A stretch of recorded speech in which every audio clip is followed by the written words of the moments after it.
जैसे भारत में भगवान के उपासक हर भगवान के हैं, लेकिन हमारे श्री कृष्ण जी जो हैं वो इंटरनेशनल भगवान हो गए हैं।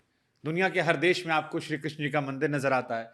जब हम लोग भी मथुरा, वृंदावन या नोएडा में जाते हैं, अलग अलग मंदिर खुले हैं, तो बड़ी संख्या में विदेशी हमें दिखाई पड़ते हैं। कोई रशिया से आया है, कोई यूक्रेन से आया है, कोई अलग अलग देशों से आया है। तो ये कृष्ण जी कैसे इंटरनेशनल हो गए, ये भी थोड़ा हमको जानना है। कुछ तो महाराज जी लोग गए बाहर, आकर्षित करते गए यहाँ से, लेकिन और क्या चीजें हैं जो कृष्ण जी को लेकर इतना आकर्षित करती हैं, पूरी दुनिया कृष्णमय हो जाती है? सबसे बड़ी बात है उनका नाम ही कृष्ण है। कृष्ण शब्द का अर्थ होता है कर्षतीति कृष्ण, जो आकर्षण करे। अभी मैं एक जगह और पॉडकास्ट में मैं बता के आया उनको कि कृष्ण शब्द का अर्थ क्या होता है। आप नेत्रों से देखोगे तो उनके हो जाओगे। आप कहो मैं आंखों में पट्टी बांध लूं तो वो स्वर ऐसा बोल देंगे कि आप कान से सुन लोगे तो उनके हो जाओगे। आप कहोगे मैं कानों में रुई लगा लूं तो उनके तन की सुगंधी ऐसी आएगी कि आप नाक से सूंघ के उनके हो जाओगे। आप कहोगे मैं नाक भी बंद कर लूं तो वो आपको एक उंगली से छू भी देंगे तो भी आप उनके हो जाओगे। कर्षति कृष्ण मतलब आपकी 12 इंद्रियां हैं, आंख, नाक, कान, जीव, त्वचा, हाथ, पैर, मुख, मन, बुद्धि, सब कुछ वो कहीं से भी आपको अपना बना सकते हैं। कर्षति इसीलिए उनका नाम कृष्ण है कि वो आकर्षण करते हैं, सबको अपनी ओर खींचते हैं। इसीलिए कृष्ण लीला में, त्रेता के बाद द्वापर में कृष्ण लीला हुई तो भगवान ने मर्यादाओं को थोड़ा किनारे रखा।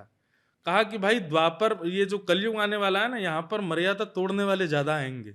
यहाँ पे मर्यादा में रहने वाले बहुत कम लोग रहेंगे, मर्यादा तोड़ने वाले ज्यादा रहेंगे। इसलिए उनको किसी भी रूप में भक्ति के मार्ग पर लाया जाए, इसलिए ठाकुर जी ने अपनी पूरी लीला को इस प्रकार से डिजाइन किया कि बालक हो तो बालक आकर्षित हो जाए, कोई प्रेम की उपासिका हो तो वो भी आकर्षित हो जाए, कोई साधु सन्यासी हो तो वो भी आकर्षित हो जाए, कोई गृहस्थी हो तो वो भी आकर्षित हो जाए। किसी भी रूप में इस लीला से आकर्षित होकर भक्ति मार्ग का त्याग ना करे।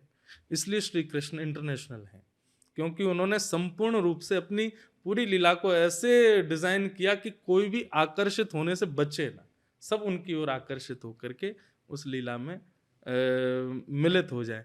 पर राम जी थोड़े मर्यादाओं का पालन करते हैं कि ये मर्यादा है, ऐसा नहीं करना है, ये नहीं करना है, ऐसा नहीं होना चाहिए, ये उचित नहीं है। तो इसलिए राम जी मर्यादित रहते हैं और एक संग्रह उनका है। वो लोग मानते तो कृष्ण उपासक भी राम जी को। अब हम ब्रजवासी गए वहाँ दर्शन करने अयोध्या, तो राम लला को देख के यूँ लगे लाला लग तो बिल्कुल हमारे लाला जैसे ही रहे है, बिल्कुल वृंदावन वाले ठाकुर जी जैसे ही रहे हो।